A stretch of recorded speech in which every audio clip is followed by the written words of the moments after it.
हरि ओम नमो भगवते वासुदेवाय। श्रीमद्भागवत चतुर्थ स्कंध षोडश अध्याय। मैत्रेय उवाच भृगु अंगिरा मुनि जेते ऋषिए मिलिले समस्ते भाळन्ति अति मन दुखे प्रजा रक्षण अराजके कहन्ति जेबे नाही राजा दुष्टे लुचिबे जन प्रजा एमंत विचारी समस्ते वेणुर जननी अग्रते राज्य रक्षणे धर्म कही सकल जने रुंड होई विचार करी अतिरेके वेणुको राज अभिषेके निज भुवने कले राजा जेणे रक्षित जन प्रजा दुष्टे जे थिले दुष्टपणे लुटिबे बोली प्रजा गणे वेणुर राजपण करने लुचिले शुणी घोर बने सुपर्ण डरे जेन्हे नागे पशिले गिरी घोर मार्गे वेणु जे राज्ये राजा होई राज संपदे गर्व बही स्वभावे दुष्ट दुराचार धर्मे न कर विचार आत्मा को सिद्ध प्राय मणि ऋषिंक वचन न शुणी लभीण अशेष विभूति मातिला जेन्हे मत हस्ती कांचन रथे विजे करी बुलन्ते कंपे वसुंधरी नित्य से विप्रंकु अणाई कहई मने तो सबही सुन हे विप्रे मोर वाणी मुझे जगते नृपमणि मोहर वचन तुम्भर स्वभावे पाळी बावे भार देख मोहर बेनी भुज अष्ट दिगपालंक तेज मुझे प्रत्यक्षे भगवान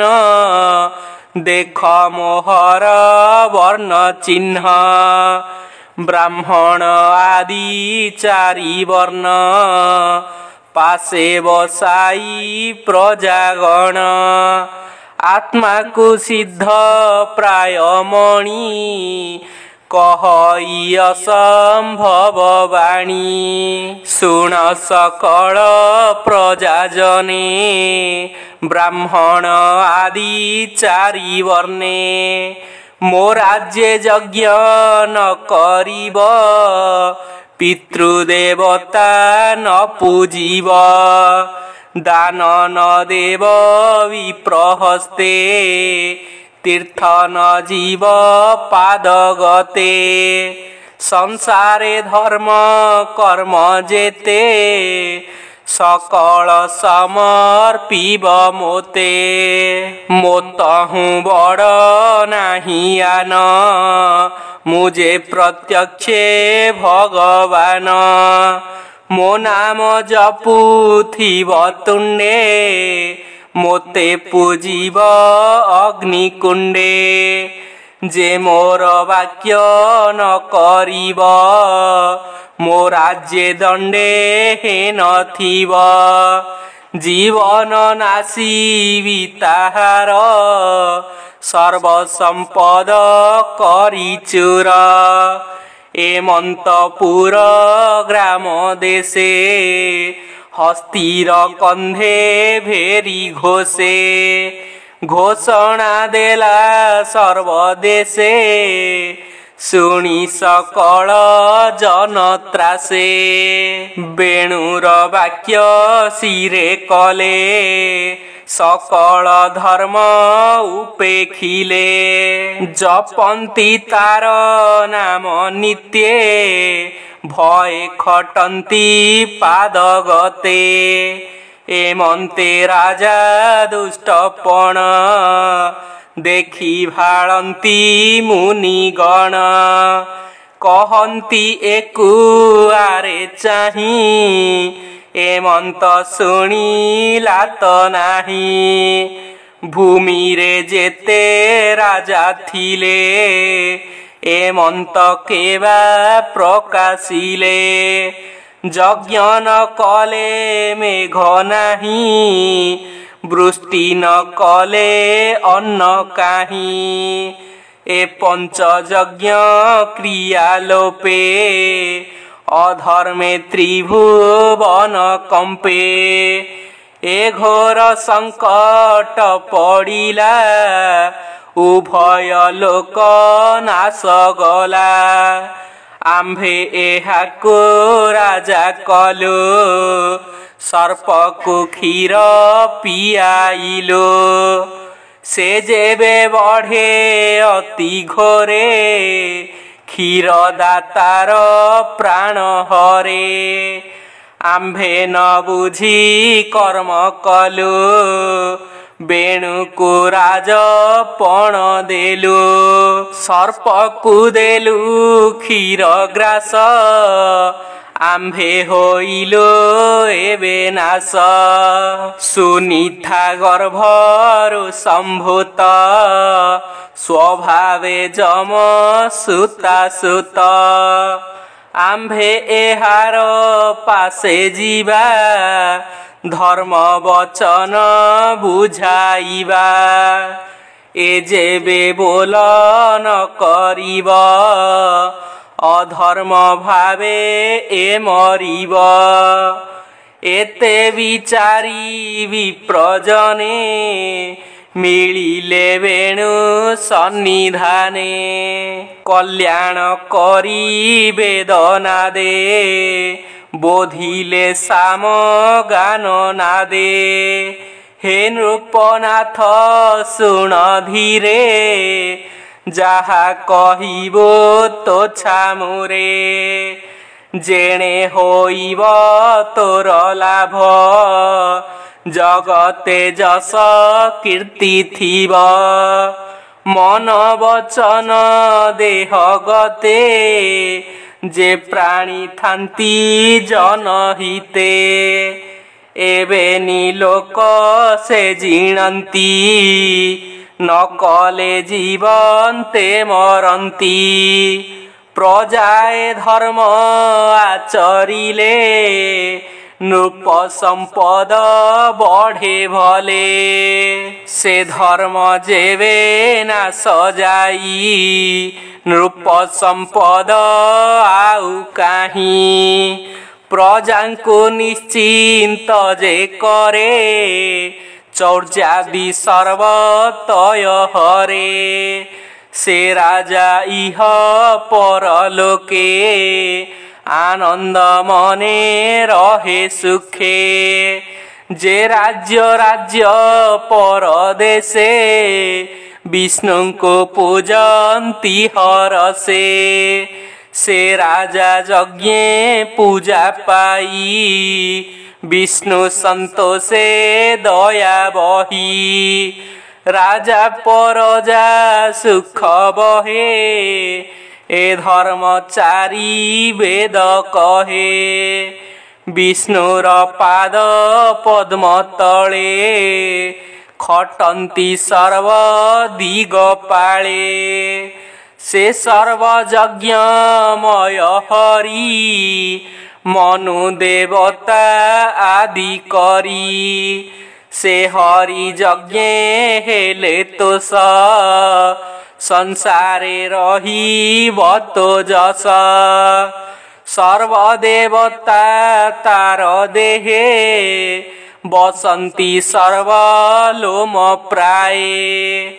से सर्वदेवमय हरि तांको चरण पूजा करी लभिबु सर्व शुभ भले आंभर धर्म वाक्य कले। वेणुरुवाच ऋषिंक बोल शुणी कर्णे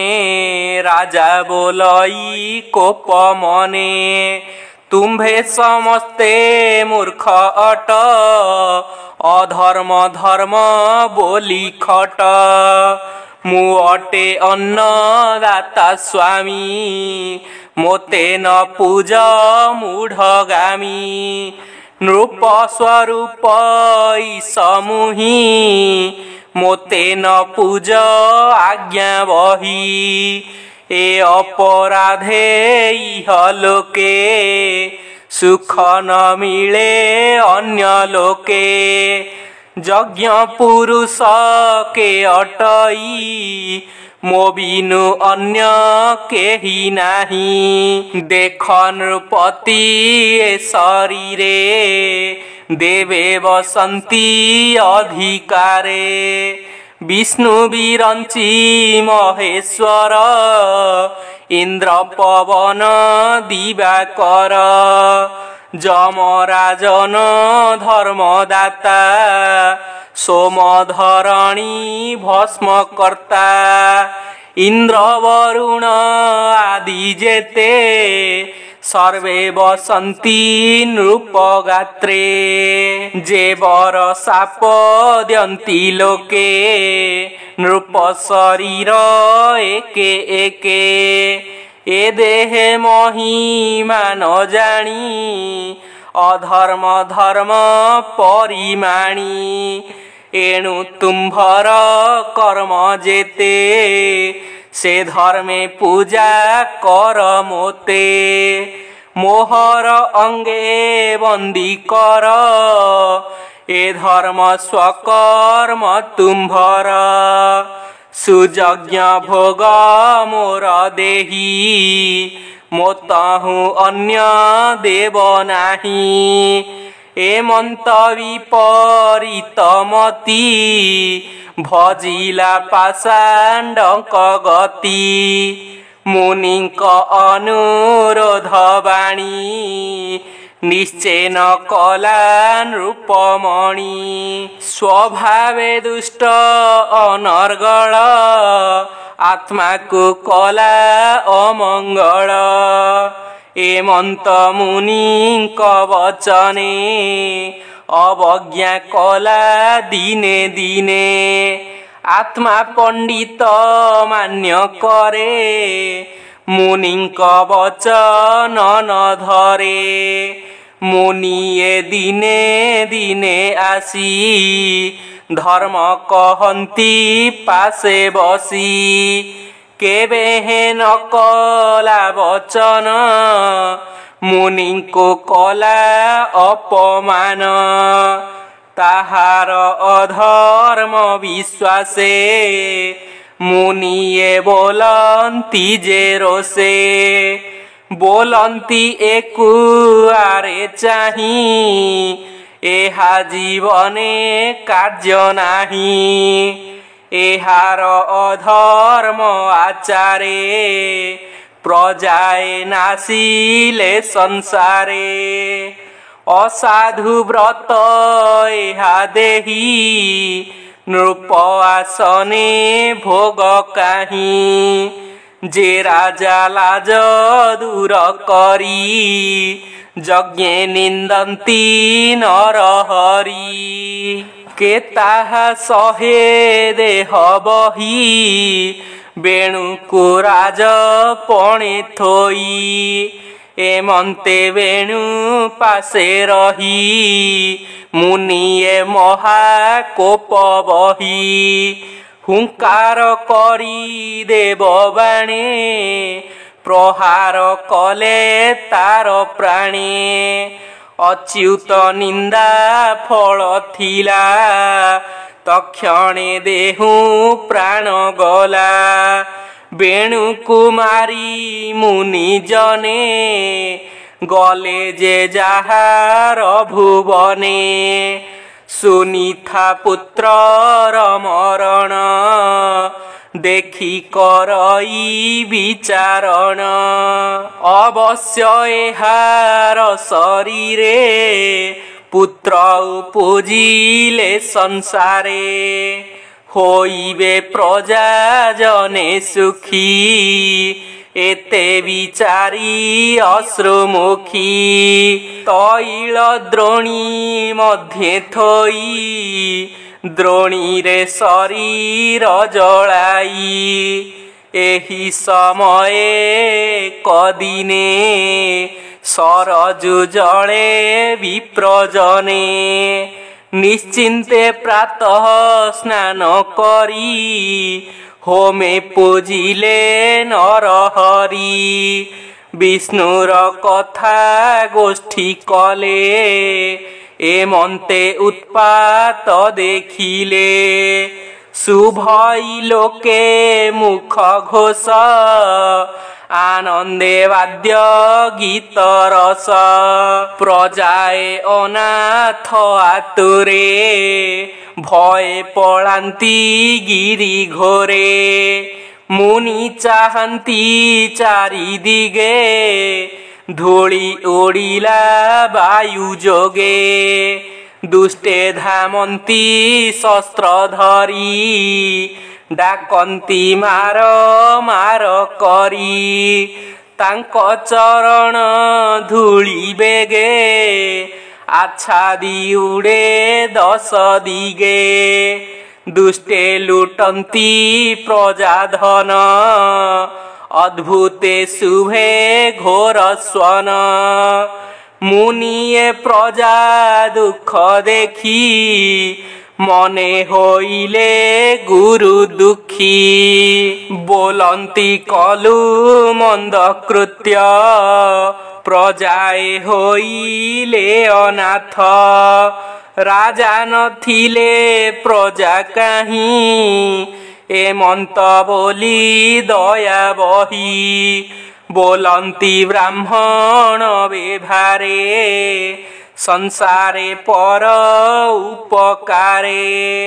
क्षीरु जे सन्ने भिन्न भांडे जत्न करंती दंडे दंडे केबे हेनो हे से निरोध एमंत मणि शास्त्रवाद बोलंती अंग राजा वंशे धार्मिक राजा विष्णु अंशे से राजा गोविंद आश्रये राज्य पालने स्नेह बहे तार जीवन ए संसारे जियई पर उपकारे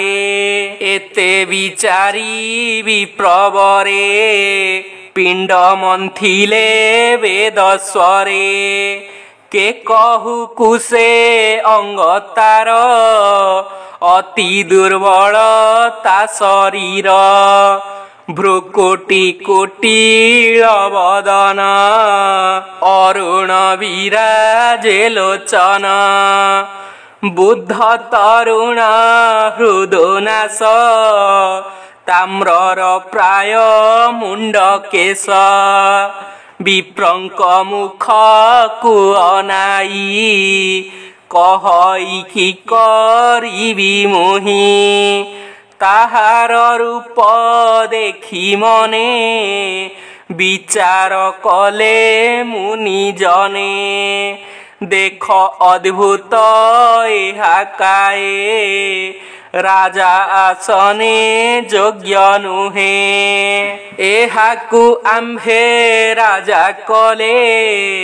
संसार नासी बए भले एमंते विप्रे विचारिले निषाद बोली आज्ञा देले बोइले बने हुआ राजा गिरी कानने तोर प्रजा निषाद गणे तार वंशे बने रहिले गिरी देशे जे बेणु देहे पाप थिला निषाद रूपे बने गला निर्मल देखी बेणु अंगे पुणी मंथिले बाहु जुगे नारी पुरुष एक मेले जन्मिले वेद मंत्र बळे कहई विप्र जगन्नाथ भाषा प्रबंधे भागवत। इति श्रीमद्भागवते महापुराणे पारमहंस्यां संहितायां 82 चतुर्थ स्कंधे निषाद जन्म कथने बने राजाकरणे नाम 16 अध्यायः। ओम नमो भगवते वासुदेवाय।